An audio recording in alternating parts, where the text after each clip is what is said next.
Some shows talk about one team. Other shows barely talk sports. This show will talk Packers, Brewers, and Bucks every day. It's Wisconsin Sports Daily with Steve Sparky Fifer, served up by Wendy's on 1250 AM and 105.7 FM The Fan. Download the Wendy's app today.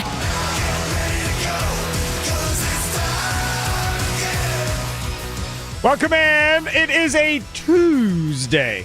How are we doing on a Tuesday? That is the question. It's warm outside, but this isn't the hottest it's going to get.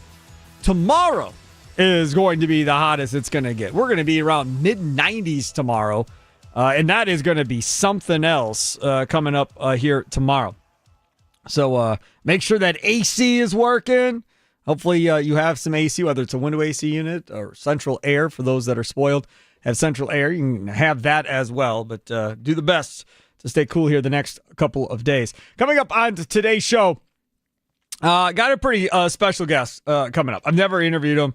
Big fan of his work. Have read his stuff for years, and looking forward to having him on for the first time. Bill Shakin, who has been a columnist for a long time with the LA Times, covering baseball over the course of time. And he wrote an article that I saw, and it was on, I want to say it was on Sunday, I believe, was the article.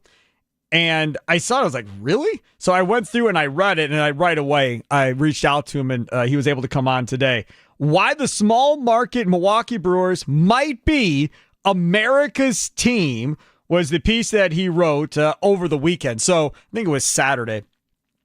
So I want to get him on. So we'll talk to him coming up at 2:40 this afternoon and pick his brain on the Brewers and being America's team. Now, when you think America's team, you think like everybody in the country is rooting for them. But his angle on this column is why everybody maybe should be rooting for the Brewers as far as what it means for the future of baseball and how this whole thing is going to play out. So we'll dive into that a little bit more coming up at 2:40. Then at 3:20, as always, Andrew Wagner of Forbes Sports will go inside the clubhouse, brought to you by Focus Baseball. Tryouts going on in the month of July. Find out your times. Like a lot of these tryouts are already done, but there are still some tryouts coming up. You can do makeup dates. You can get personal individual tryouts as well with the coaches over at Focus Baseball. Just go to focusbaseball.com for that. So he'll join us coming up at 3:20. And of course, Packers Talk coming up at 4. Green and Gold Update brought to you by the Potawatomi Sportsbook. Remember, training camp,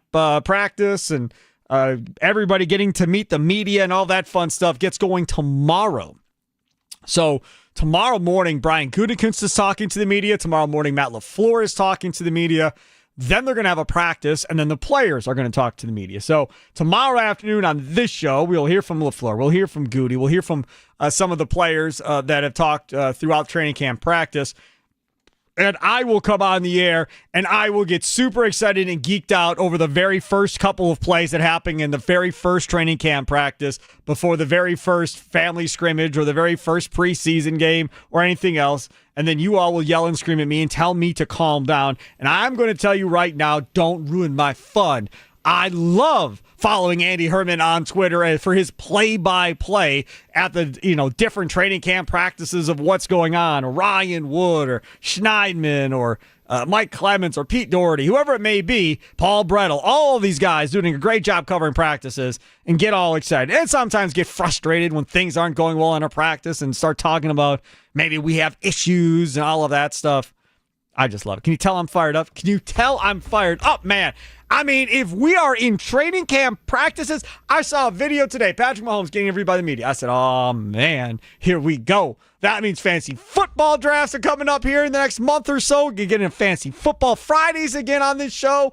Man, let's go, Charlie. Let's go, Charlie. It's pretty exciting, but also you said, can you tell you're fired up? When aren't you fired up? I think you're the most fired up person I know on earth. First of all, let's be honest about something, okay? Like I've done radio my whole life, and then I didn't do anything radio-wise for like a year and a half, pretty much, right? So to have a second chance at this and everything else, like you really appreciate everything you have. Not that I didn't appreciate it before, but probably not to the same angst that I do, man. I mean, like Every day I come in here, you got everything I got. One way or the other, no matter what's going on, personal life or otherwise. Always trying to bring the energy, always trying to bring the entertainment factor, trying to do the best we can. I got a great producer in Charlie Usen. Hopefully y'all enjoy the show. If you do, tell your friends, tell your family members, tell everybody that you know. And again, you can stream us on the Odyssey app, AUDACY. You can go back and listen to any shows that you may have missed on the Odyssey app, iHeart app. Yeah, we're there. TuneIn app, Apple, whatever the case may be. Wherever you download your favorite podcast, we are there. And you can stream us on YouTube as well at The Fan Milwaukee. Again, at The Fan Milwaukee. Use that @ symbol at The Fan Milwaukee to check us out on YouTube. Like, subscribe, all that fun stuff. The Milwaukee Brewers did their thing again last night. They did their thing again last night.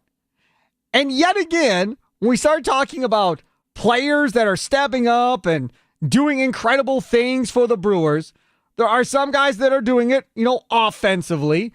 Jackson Chourio obviously being one of those guys that has been doing his thing. Now, what is his? I think his history's at 15 games we're at right now for Jackson Chourio. Get him in when you can. How about Chourio? Center field, Rodriguez back, and it's off the top of the fence. Yelich sent around third. It's going to be a play at the plate. Young's throw is late. Yelich scores from first base. Chourio with an RBI double. It's 3-0.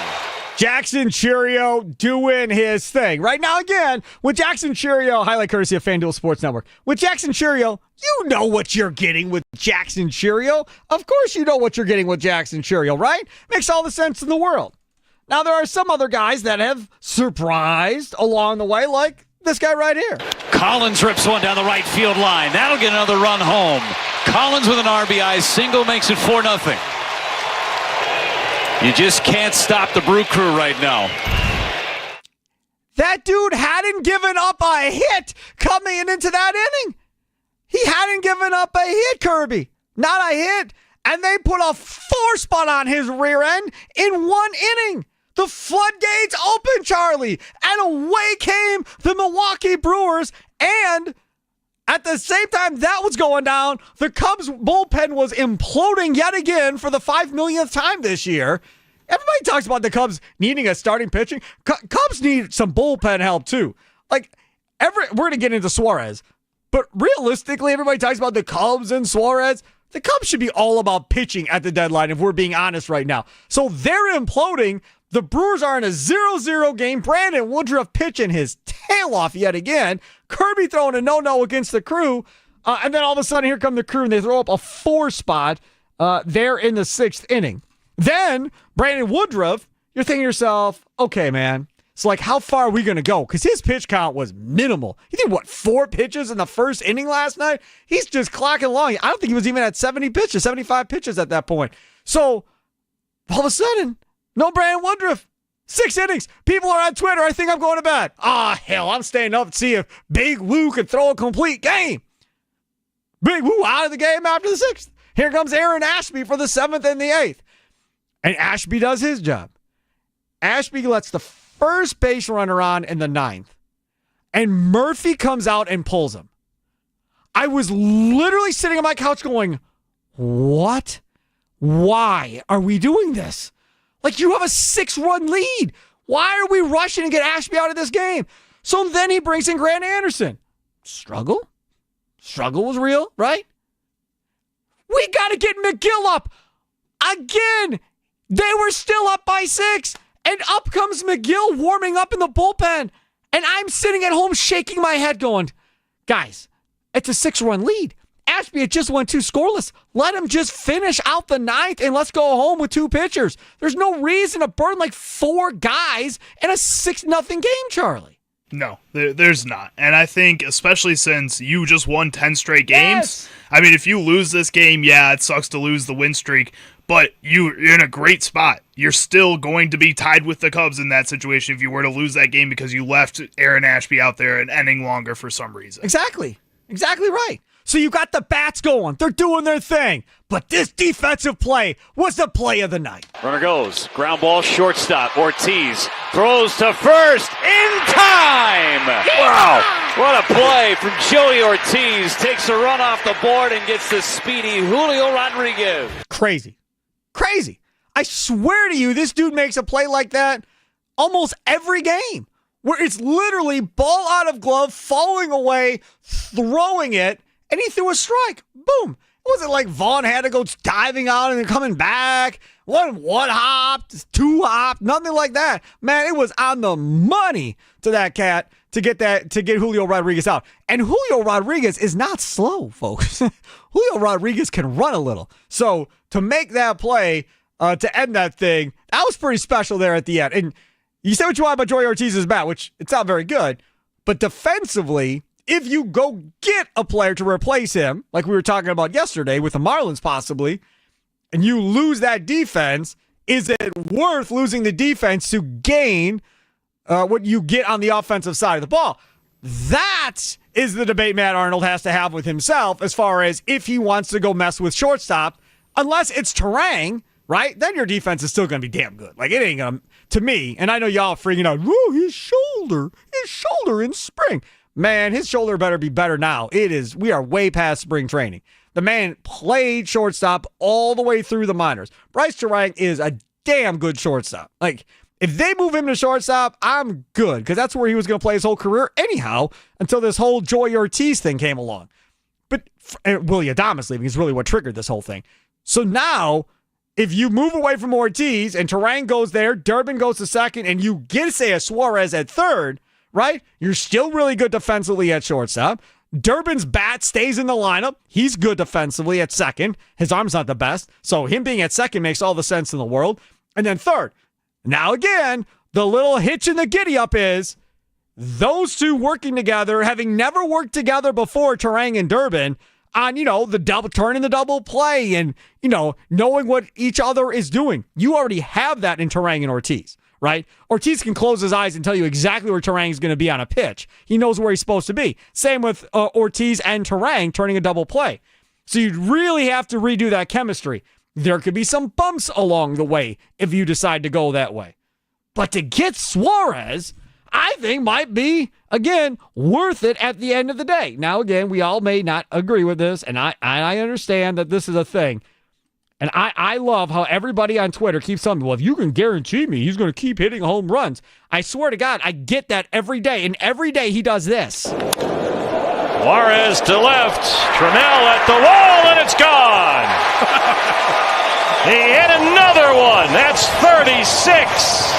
The dude's got 36 home runs, man. What is today? July 22nd? July 22nd. He's got 36 home runs, and you all want to argue with me about, I don't know if I want Suarez. I really like Caleb Durbin, and Joey Ortiz's defense is really good.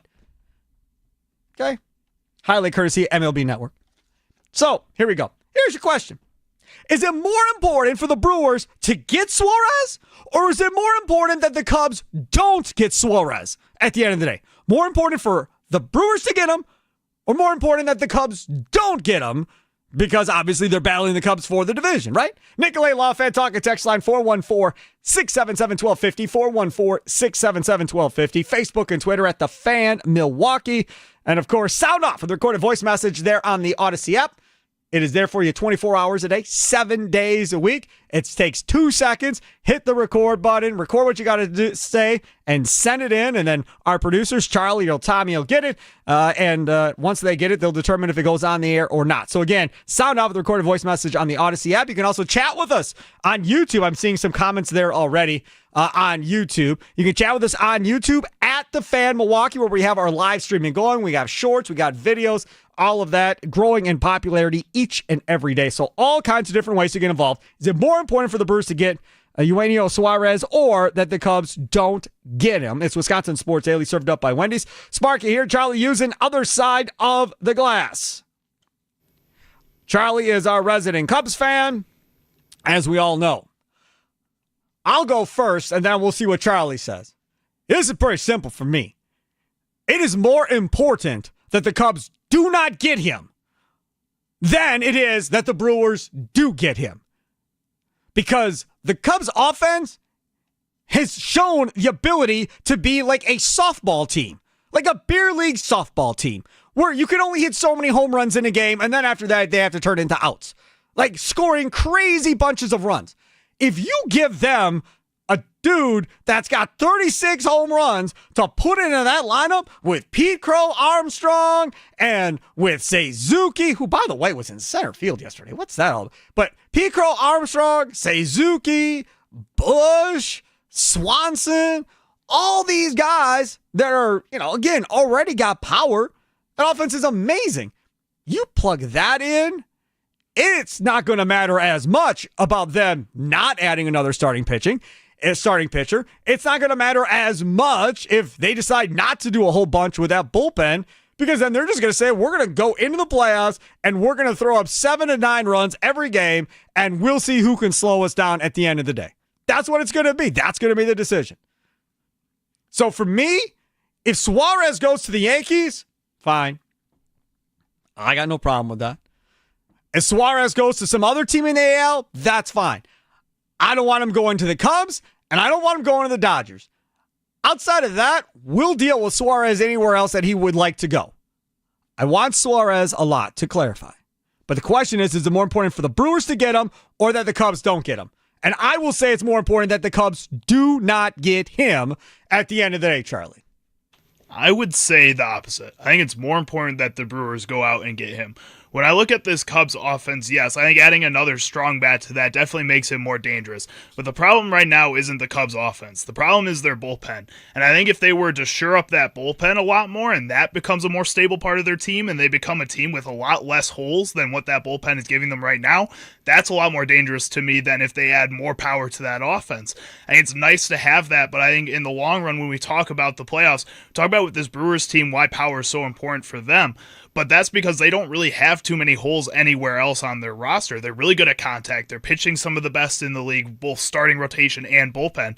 If this Cubs team fills that one hole that they have, I think that's a lot more dangerous than them just adding on to the same strength that they already have. Because, yes, they can maybe get 2 more runs in a game, but if they're giving up 13 runs to the Royals every night, that's going to be an issue for them too. Question is this. Is it more important for the Brewers to get Eugenio Suarez from the Diamondbacks, third baseman, or that the Cubs don't get him? Nicolay Law Fan Talk at text line 414-677-1250, 414-677-1250. Let's go to Matt in Madison. You're next on the Nicolay Law Fan Talk and text line. Matt, which was more important for you? That the Brewers get him, but I have a quick question about this. Suarez is old, right? He's like 30, it is the upper 30s, right? Yep. So how against it would he be if we would some days put him in DH and then we don't need to really mess around? As in Durbin could just stay at third. We could basically just leave it as is for, let's say, 3 out of 5 days or whatever. All right, so this is the deal. So if you say Suarez is going to play DH, do I have a problem with it? No. But if you're the organization for the Brewers and if you're Pat Murphy and if you're Matt Arnold, the GM, your debate is, can we trust Christian Yelich to stay healthy by playing him in the outfield that many days a week to have Suarez as the designated hitter? You're right. It makes this lineup a lot better if Yelich is in left and Suarez is at DH, and then you keep your defense on the infield. I'm down with that. That makes sense, and that's the way they want to go. But the question is whether or not they think they can still keep Yelich healthy playing him that many days a week in the field. So they don't need to do it every day. They could play around with it. Let's say Suarez is 2 days a week DH, or 3 days a week DH, and then the other days of the week Yelich is DH, and then you just play around. And then those days you play around with it, but the rest of the days you keep it. Sure. So Durbin can still get his bats, and etc. Yeah, that's fine. I got no problem with that. And again, like I said, it only comes down to Yelich at the end of the day. Matt, thanks for the call. Matt says it's more important for the Brewers. And he suggests playing Suarez maybe at that designated hitter role versus actually playing him in the field. So Suarez has pretty much played along the infield, right? He's played along the infield. The other part of this is if Suarez comes and he is your third baseman, and if you keep Joey Ortiz at second and Terang is at second base and Ortiz is at short and Suarez is at third base, Rhys Hoskins is going to come back. Hoskins is going to be at first base. But if Andrew MVP Vaughn is doing his thing, Vaughn is going to be the DH, right? Or are they going to put him in the outfield? I know he can play the outfield. I have no interest in watching him play the outfield. I'd rather have him at DH. I'd rather have Hoskins at first, Yelich in left, Suarez at third base, and then Durbin, you become the best pinch hitter ever if need be. that lineup gets all of a sudden a lot more powerful with Hoskins, Vaughn, and Suarez in it at the same time, and a lot slower. It definitely does. What would you say if maybe it's not Jake Bauers on the trade block anymore, but a guy like Andrew Vaughn, who's boosted his power or his value a lot in the past couple of weeks here? He's a former first-round pick, could get him for a little bit more value than what you traded him for. It could save a pitching prospect that you may be in there, a batting prospect that people have been trying to save this whole time. No. And the reason it's no is quite simple. If you as an organization believe you fixed him, and I think they might believe it already, if you believed you fixed Andrew Vaughn, he's starting at first base next year. Hoskins' deal is up, as is Bauers, I believe. So he is your starting first baseman next year. You don't have to go into free agency and sign somebody. You don't have to rush somebody up through the minors. You don't have to do any of that stuff. Vaughn starts at first when the season begins, and you roll. There's no chance. Now, having said that, would they trade Rhys Hoskins? Okay, now that's a different story. But you can't trade Rhys Hoskins because he's hurt.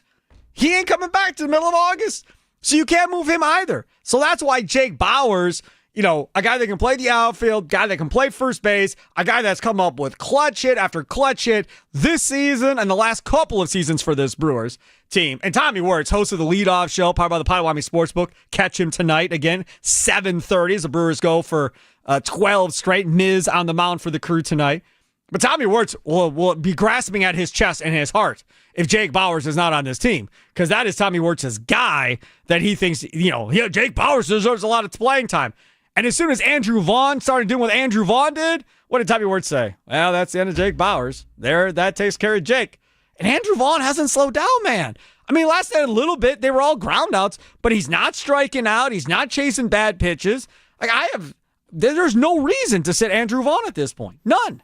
No, and the way that Pat Murphy has operated this season has been a little bit different than last season, where he has seen those hot streaks and given those guys those opportunities to keep it going if it feels like that's what they need. He's given Anthony Siegler an opportunity earlier than he gives a lot of other young players that they bring up right away. Some of these other guys, Caleb Durbin got to start almost immediately when he was brought into this league. This seems to be a little bit of a different urgency behind what Pat Murphy is doing with this team, and if Andrew Vaughn's the hot hand, you got to keep him in there. So people are asking, my buddy Buff, who calls in Waupun, he sent a message in like, okay, so what do you got to give up to get a guy like Suarez in a deal? And I've been saying this the last couple of days. You're going to have to outbid some teams in order to get this done, right? You're going to have to outbid the Yankees. You're going to have to outbid maybe the Dodgers. You're probably going to have to outbid the Chicago Cubs as well. This Ken Rosenthal piece. Can I play this Ken Rosenthal piece? Sure. Okay. Here is Ken Rosenthal earlier today on Foul Territory TV. Great show. Just amazing. Here's Ken Rosenthal, MLB insider, talking about the Brewers. First of all, AJ, how can you not be surprised? They trade Corbin Burns 2 years ago. Then they trade Devin Williams last offseason, lose Willie Adames to free agency. They didn't do much in the offseason at all. In fact, they did hardly anything until the very end when they had some pitching injuries, signed Quintana, traded for Priester. What do they do now? It's going to be really interesting. You're right. The left side of the infield should be an area of focus. I don't see why they can't be a team for Eugenio Suarez. They are the team, one of the few teams, that actually has pitching to trade. Now, I don't know that you trade young pitching for a rental, but maybe you expand the deal. The key question here, too, is the owner and how badly he wants to push. Mark Attanasio, we've seen, has not spent money, but been very successful. And if you're Mark Attanasio, you're probably thinking, we're doing okay. But after sweeping the Dodgers, and he lives in LA, Attanasio does, I wonder if he is getting a little bit more excited and if he sees an opportunity here, not for them to do something nuts, but just to add payroll to reinforce what they have. They also need bullpen help. They have a really good bullpen, but all teams at this time of year are wondering if their guys are going to be on fumes and just in general want to reinforce that part of the team. So I expect them to be active. They should be active. Will they be? That remains to be seen. That's some pressure from Ken Rosenthal. And if you don't follow Ken Rosenthal, let me help you. Ken Rosenthal is the guy that pokes and prods and pokes and prods at small markets to spend money. That's what he has done for the last several years, right? We get to the deadline, and then he pokes at them. They should be active. They should be aggressive. And then when they're not, then he gets up on the horse and says, see, this is the problem. These small market teams are competitive, and they don't want to spend the money, and so forth. So this has been a Rosenthal thing for quite some time. Now, is he right that they should be aggressive? Yes. But when we start talking about being aggressive, from the Brewers standpoint, that is, right? What does that mean? Does that mean going in on a player like Sabathia and you give up like 4 guys, including like your top prospect, in order to get it done? Going and getting Zach Greinke in the winter and giving the Royals 2 World Series because you gave them a team to start over with? Because that's what happened. They built that dang roster around the Brewers players they gave them for Zach Greinke that winter. Christian Yelich. You give up a handful of prospects for Christian Yelich. None of them worked out. But you went for it there, and you did that with David Stearns. To get Suarez as a rental, you're going to have to give up 2 or 3 guys. And if I was a guessing man, one of them has to be a guy that's going to go into the rotation because they're going to trade Zach Allen. They're going to probably trade a couple other guys. So they're going to want guys that can go be in the rotation this year, be in the rotation next year. CBS Sports brought up Tobias Myers. I think that's a possibility. Logan Henderson is a guy who came up here, pitched really, really well.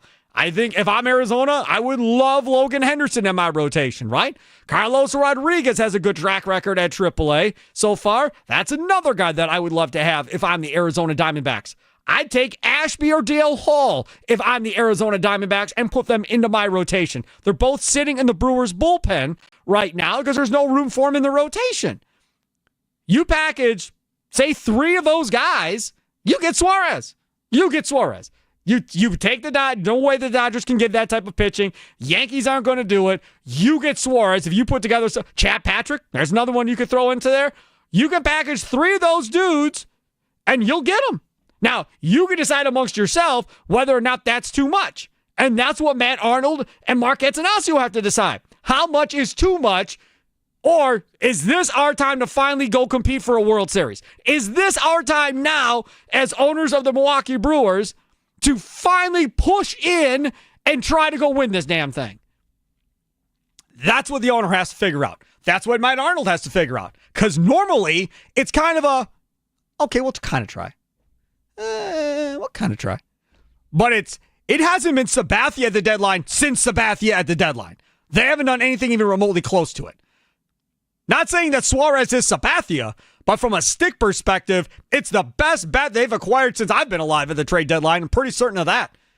A guy with 36 home runs at this point, he's going to hit 50 home runs. And then you're going to put him in American Family Field with heat? With how hot it is and everything else? The ball's just going to fly out of there. He's got to put up unbelievable numbers. And you want to argue about Caleb Durbin. Get out of here, Caleb Durbin. What, Charlie? Why are you laughing? No, you're just funny, Sparky. You're just a funny guy. Yeah, I'm here to entertain. But Suarez, yes, he's having the best season of his career up to this point. This is already the best season statistically of his career because this is the second most home runs in his career and the second most RBIs in his career, and he has a whole half season left. Go ahead and make that trade, man. Like you said, I can't think of any other bat in my lifetime that has had the impact at the trade deadline like this guy could have for the Milwaukee Brewers. And this Brewers team, like a lot of people believe, and I'm starting to think too, could be World Series contenders. And if this is the guy to help solidify that in a lot of people's minds, then go ahead and do it. No question about it. Coming up, we'll talk with Bill Shagan. He covers baseball, columnist for the LA Times. He talked about the Brewers possibly being America's team. A column over the weekend about the Brewers becoming America's team. We'll jump into that in about 10 minutes. Time now for your fan weather forecast. 85 degrees, fair skies. Feels like 88 outside right now. Don't forget heat advisory coming up tomorrow from 11 a.m. until 8 o'clock tomorrow night. It looks like clear skies for the rest of the evening. Low of 70 degrees.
Welcome back. It is Wisconsin Sports Daily, served up by Wendy's. And yes, you are hearing Ozzy Osbourne. Ozzy Osbourne sadly passed away this morning, 76 years old. And sad day, right? For those that are huge rock and roll fans and so forth. So throughout today's show, we'll play different Ozzy Osbourne music, Black Sabbath music, throughout Wisconsin Sports Daily this afternoon in tribute to Ozzy Osbourne. Back in the day, Charlie using, when we used to have the Wendy's Big Show with Gary, Leroy, Rami, and myself, we'd do Throwback Thursday, and we would have a throwback artist every week that people could nominate, and then we'd play music from that artist. Then, when somebody died, like say this Ozzy Osbourne thing, we would have an emergency Throwback Tuesday or Wednesday or whatever, and then we would play music from that artist in tribute on that show. So this is kind of an old school thing that we used to do back in the day. We could pick that up again. Yeah, that'd like be that? pretty cool. Yeah, I'm down for that. Yeah. So yeah, we'll just play some Ozzy. I can introduce you to some new music then too. No. None at all. That was throwback. Yeah, but I can still give you some throwbacks that I know that you wouldn't know. That I wouldn't know? Yeah. You got stuff in the 70s that I'm not going to know, or the 80s? The 2000s are throwbacks now. That's 20 years ago, Sparky. No, stop. 90s are throwbacks now, Sparky. Stop. The 90s are throwbacks now. You know that. Come on. Stop, man. No, it's not. What is it? I think it's the mix. Our sister station is 90s, 2000s, and today. That's not an oldie station. It's going to be pretty soon here, man. We're halfway through 2020s. Oh, just stop. I feel old enough. Did you realize Tommy Wirtz, our producer, has gray hair on the side of his head now? Yeah, I got a few gray hairs. That he did not have when he started here last year? I got a few gray hairs that I've been picking out here, Sparky. Couldn't be more proud to be working at this station than I am right now when I got gray hair everywhere and I somehow or another have made it possible for my two 20-something-year-olds to also have gray hair. I guess that's part of the curse. I'm very proud of y'all. Very, very proud of y'all. Coming up, Bill Shakin will join us. Covers baseball for the LA Times. Wrote a great piece on the Brewers maybe becoming America's team. He'll join us coming up here in about 5 minutes. Here's a sign: you never skip breakfast again. Wendy's breakfast biscuits are just $1. Your choice of a buttermilk biscuit with grilled sausage or bacon with egg and melty cheese, or even the Honey Buddy with juicy chicken and maple honey butter. Or for just $1, you can't go wrong unless you forget to add the delicious seasoned potatoes, or the warm, fluffy French toast sticks, or even the ooey gooey Cinnabon. Come on, start your day the right way with Buck Biscuits at Wendy's, and don't look back. Limited time only. The Buck Biscuits thing, do you think that's a hat tip to the Milwaukee Bucks by calling it Buck Biscuits, or do you think it was just kind of happened? I think it just kind of happened, but we can pretend like it's $4. Yeah, Yeah. I think it's kind of like a hat tip to the Bucks, and Buck season needs to get here too. Man, Brewers rolling. Packers training camp starts tomorrow. Brewers trying to get to 12 wins with the Miz on the mound. That game's not going to be easy. They were telling me, Tommy Wirtz was saying the Brewers are an underdog tonight against Logan Gilbert and the Mariners. Logan Gilbert's good. I had him in fantasy. I traded him, but I had him in fantasy earlier this year. So it'll be a tough matchup tonight for sure in Seattle. 7:30 leadoff show powered by the Potawatomi Sportsbook with Tommy Wirtz. Stay tuned for that. Bill Shakin covers baseball for the LA Times. He'll join us next on Wisconsin Sports Daily, served up by Wendy's, live from the 1250 AM at 105.7 FM The Fan Studios, powered by the Potawatomi Sportsbook. Sparky here.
It's Wisconsin Sports Daily, served up by Wendy. See Sparky Fifer with you. Charlie using other side of the glass. Here in Ozzy Osbourne. We'll have Ozzy Osbourne bumps throughout the show today as he passes away earlier today at the age of 76. Joining us now on the Fan Guest Hotline, powered by Gruber Law. He is Bill Shaken of the LA Times. Follow him on Twitter at Bill Shaken. Bill, thanks so much for coming on, man. Appreciate it. My pleasure. How are you? You big Ozzy Osbourne guy? I was actually at Wrigley Field the day he delivered a less than stellar rendition of the national. Yes. I'm sorry, take me out to the ball game. I remember that. It was fun. It's always fun. Yeah, always fun. Always made people laugh, and definitely going to miss Ozzy Osbourne for sure.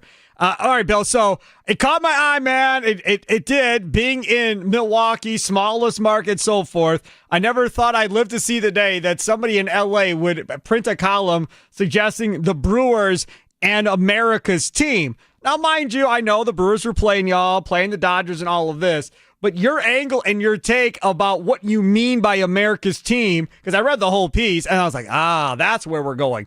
Explain what you mean by how maybe the Brewers could become America's team in all of this.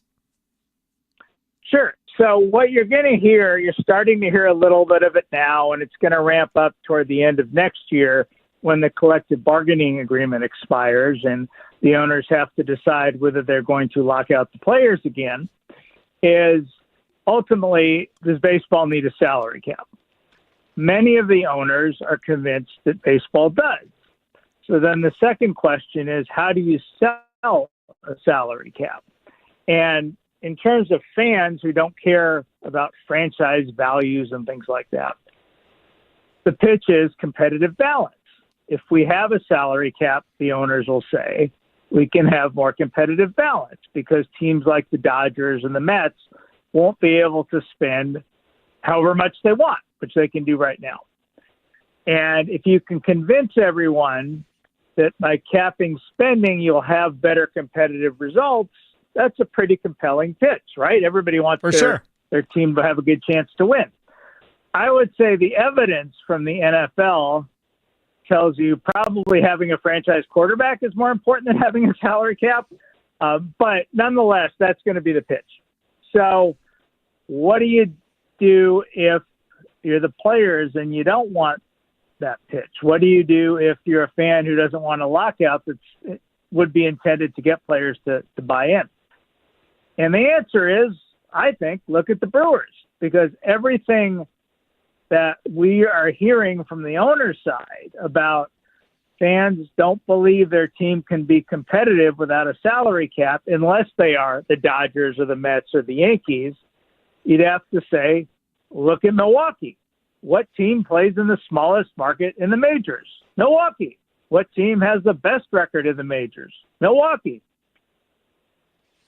I think that's all fair, Bill. And I saw this post last night during the Brewers game from Andrew Filippone. I don't know if you knew who that is, but he's a longtime sports talk host. He's been in Pittsburgh for a long time at 93.7 The Fan. He's done national radio and so forth. And he tweeted out, the Brewers are about to win their 11th game in a row. They're in first place. They've made the playoffs in 6 out of the last 8 years. They have a $112 million payroll. Why can't this be the Pirates? Is what Filippone tweeted. To which I come to you and ask you, when you make the argument of, well, they're in the smallest market, they figured it out, is it as easy as saying that? And why can't everybody else just duplicate what the Brewers do? Let me put it this way. I'm out in L.A. Dodgers clearly have plenty of money to spend, and they're not shy about doing it. But if Major League Baseball put in a rule that everybody had to spend the exact same amount of money every year, so money wasn't an issue. Right. Does anybody think the Dodgers will be at the bottom? Or do we think that a team that has done well with analytics, that has done well with biometrics, that has done well with scouting, that has done well with player development, is all of a sudden not going to do well on the field? Of course not. In Pittsburgh and in Colorado, you have owners who are spending time complaining to fans about the economics of the game. And not to say all their issues aren't valid, some are, but ultimately in Milwaukee, Mark Attanasio is busy figuring out how to put a winning team on the field. And the fact that the manager left for a large market team, and the president of baseball operations left for a large market team, and the Brewers are still winning, I think tells you a lot about where the ownership commitment is in Milwaukee, as opposed to, say, Pittsburgh, where all everybody is talking about is, are they going to trade Paul Skeens? That's crazy. Yes, that is crazy. Yes, Bill Shagan covers baseball for the LA Times. Follow him on Twitter at Bill Shagan. He's been doing it for a long time, and he's really, really good at it. Bill, let me ask you this. We had a chart yesterday that we saw, and the numbers were from Forbes, the revenue numbers for every MLB team. And then the person went to Spot Track to find payroll, and then they went through and said, okay, of the revenue being brought in, what percentage was being spent on payroll? At the end of the day, the Mets were number one at like 90% of revenue coming in was being spent on payroll.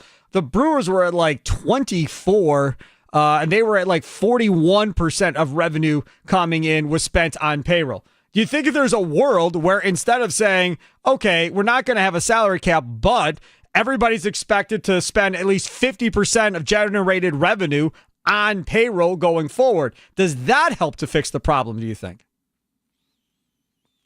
It could if you agree on how to define revenue. So one of the stories I wrote about from the All-Star game, folks in Milwaukee may have seen this. You certainly see it around the Bucks arena.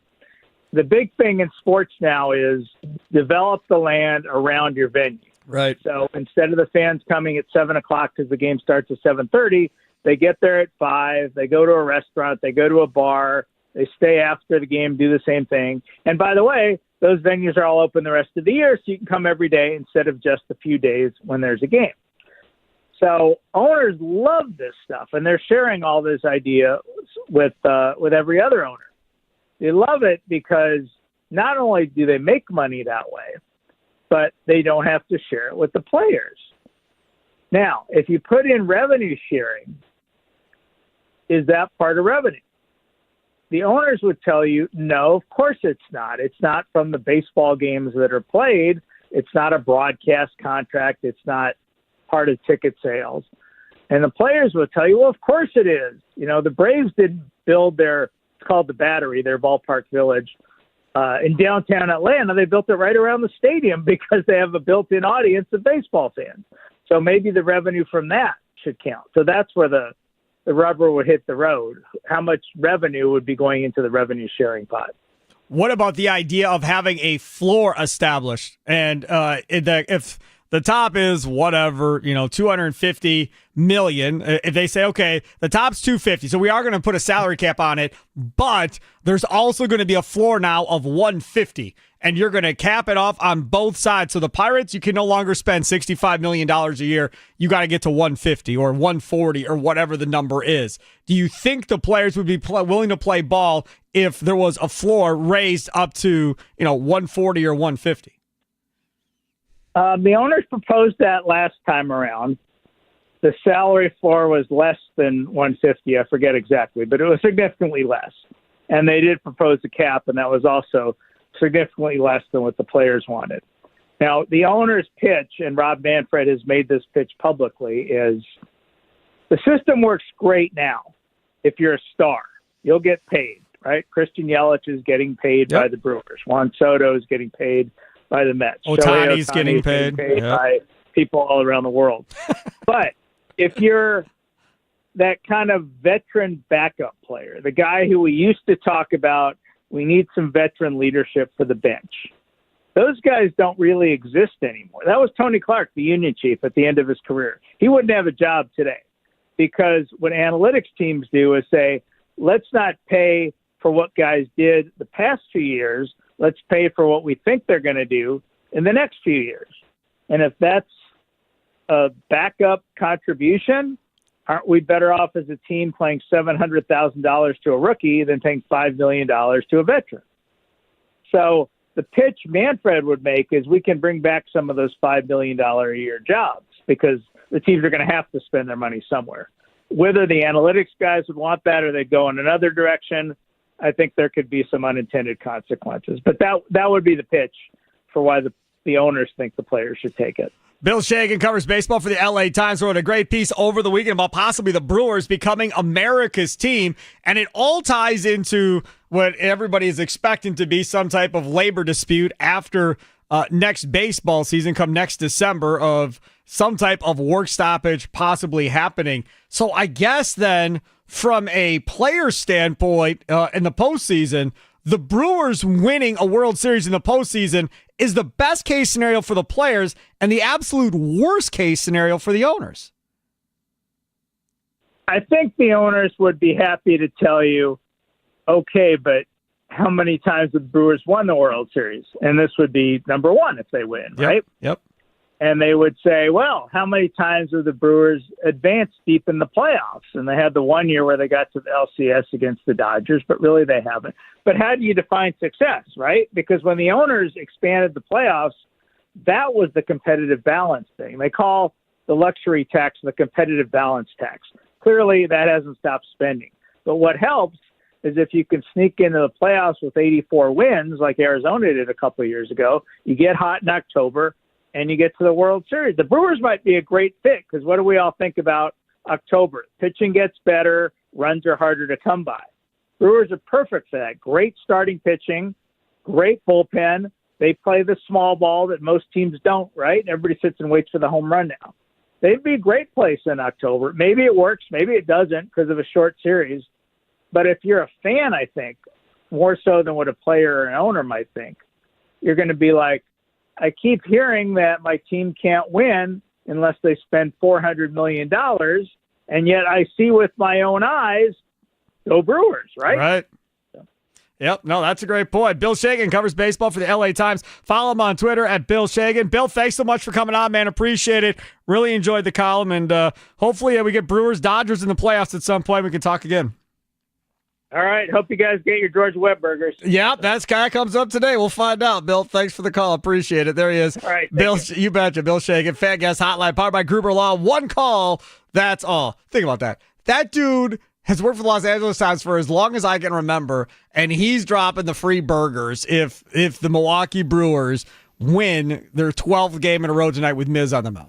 I already explained. That's crazy. I already explained to my girlfriend about the whole burger mythology behind this because she doesn't really know George Webb. She doesn't understand this whole thing. I told her this is like the biggest deal of my life right now because you just had it. We just did this in 18. Dude, it wasn't like you weren't alive. I was also like, that was like 7 years ago, dude. What? So what were you, like 15? Yeah. You couldn't go get a free burger at 15? I couldn't bring myself. I didn't have a driver's license yet. Yeah, I guess. And I didn't have the free will to just go get George Webb's. Yeah. I can't convince my parents to go get George Webb's. I love George Webb's, but it's not the... It was a free it's burger. It's diner food. So they didn't take you to get a free burger in 18? No. Really? No. Where... Sparky. Dude, they just give you like a little free brochure or thingy or whatever. Not a brochure, but a voucher. This is the year for me. That's all I know. All right. It's not going to be easy. I'll tell you that right now. It's going to be a tough game tonight against Logan Gilbert for the Mariners. It's going to be a tough game. So hopefully the Brewers can figure it out and get 12 wins in a row. And then tomorrow afternoon, all of a sudden, we're talking about 13, which would match the longest winning streak in Brewers history. We'll see if we can get to that point again coming up tonight, 7:30, we will have the leadoff show powered by the Potawatomi Sportsbook. If you are looking for somewhere to watch this game, because obviously you're probably not in L.A., right? Not going to be at the game. Potawatomi Sportsbook, man. It's the number one place to go to watch any sporting event. 6,500 square feet, 2 levels. That second level, you can rent it for business functions during the day, evening time, parties, celebrations of whatever kind. It's got a private elevator, so not anybody can get up there. It's guarded. So it's literally like a little private party up there, and you overlook the first floor. You're looking right at the full screen of TVs, 2,000 square foot center screen, 30 sporting events at one time they can show. Go on down there, do your deal.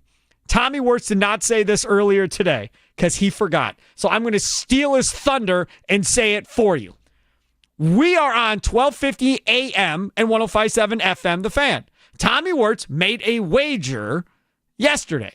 He put down $50 on the Crew to win it. It pays out $12.50. I mean, that's a match made in heaven. That's perfect. Now, does this go with what we're going to talk about at 420? Does this fit into the same storyline very much that so. we're going to talk about at 420? We'll find out because this kind of goes along with what we're going to talk about at 420. So stay tuned for that. But anyways, Potawatomi Sportsbook, that's where you want to be. Unbelievable food at the Potawatomi Sportsbook kitchen. All day brunch, burgers, sandwiches, wraps, salads, you name it. Homemade desserts and pastries each and every day. 48 beers on tap, dozen different specialty cocktails. I always say reserve your seat ahead of time. Your booth, your tabletop, whatever. Go to Potawatomi.com/sportsbook. Potawatomi.com/sportsbook. Nominal fee, but it goes towards your food and beverage. Reserve it today. Potawatomi.com/sportsbook. Coming up on the other side, we're going to talk about what we just kind of mentioned with Bill Shaken. Is what the Brewers have done for the last decade or so, is it as simple as saying, if you're another small market, let's just do what they do. Let's just duplicate what they do so we can be just like the Brewers. Is it that easy? We'll discuss next. Wisconsin Sports Daily, served up by Wendy's, live from the 1250 AM at 105.7 FM, The Fan Studios, powered by the Potawatomi Sportsbook, and on YouTube, streaming as well at The Fan Milwaukee. Again, at the @ symbol, The Fan Milwaukee. Shorts, videos, whole thing. Like, subscribe.